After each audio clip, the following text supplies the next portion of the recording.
Audio Jungle.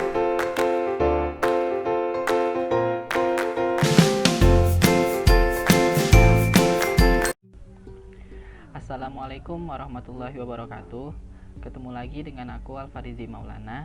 Jadi hari ini aku mau bahas tentang kalimat efektif. Apa itu kalimat efektif? Jadi kalimat efektif itu adalah kalimat yang disusun berdasarkan kaidah-kaidah yang berlaku, seperti unsur-unsur penting yang harus dimiliki setiap kalimat, yaitu subjek dan predikat, memperhatikan ejaan yang disempurnakan serta cara memilih kata atau diksi yang tepat dalam kalimat. Selanjutnya yaitu struktur kalimat efektif. Struktur kalimat efektif haruslah benar. Kalimat itu harus memiliki kesatuan bentuk, sebab kesatuan bentuk itulah yang menjadikan adanya kesatuan arti. Kalimat yang strukturnya benar tentu memiliki kesatuan bentuk dan sekaligus kesatuan arti. Sebaliknya, kalimat yang strukturnya rusak atau kacau tidak menggambarkan kesatuan apa-apa dan merupakan suatu pernyataan yang salah. Jadi, kalimat efektif selalu memiliki struktur atau bentuk yang jelas.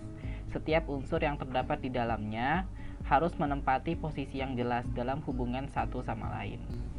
Lalu ada ciri-ciri kalimat efektif. Ciri-ciri kalimat efektif yang pertama yaitu kepaduan.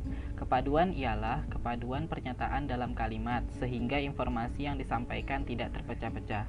Kalimat yang padu tidak bertele-tele dan tidak mencerminkan cara berpikir yang tidak sistematis.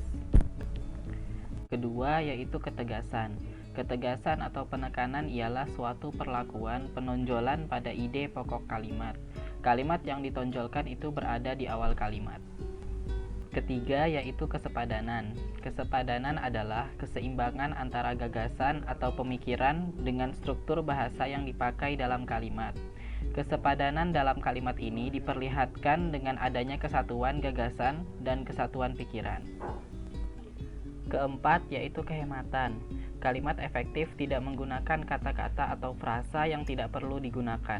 Untuk menghindari pemborosan kata di dalam kalimat, hal yang harus diperhatikan yaitu menghindari unsur yang sama pada kalimat menjemuk, menghindari kesinoniman dalam kalimat, dan menghindari penjamakan kata pada kata jamak. Kelima, kecermatan. Kalimat efektif ditulis secara cermat terdapat dalam diksi sehingga tidak menimbulkan tafsir ganda dan kerancuan dalam kalimat. Keenam yaitu kevariasian. Kalimat efektif menunjukkan penggunaan kalimat yang tidak monoton. Kalimat yang digunakan sebaiknya bervariasi dengan memanfaatkan jenis-jenis kalimat yang ada dalam bahasa Indonesia. Selain itu, variasi dalam panjang pendek kalimat dan penggantian unsur di awal kalimat juga menandakan keefektifan kalimat. Ketujuh yaitu kelogisan. Ide kalimat dalam kalimat efektif dapat diterima atau dimengerti oleh akal dan sesuai dengan kaidah EYD. Kedelapan yaitu keparalelan. Keparalelan adalah kesamaan bentuk kata atau makna yang digunakan di dalam kalimat. Yang dimaksud dengan kesamaan bentuk kata adalah jika kata pertama berbentuk verba, maka kata selanjutnya berbentuk verba. Namun jika kata pertama berbentuk nomina, maka kata selanjutnya berbentuk nomina.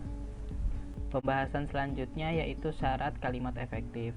Terdapat dua syarat dalam menyusun kalimat efektif, yaitu yang pertama kebenaran. Kalimat efektif harus disasarkan pada penulisan yang baik dan benar, sesuai dengan ejaan yang dianjurkan.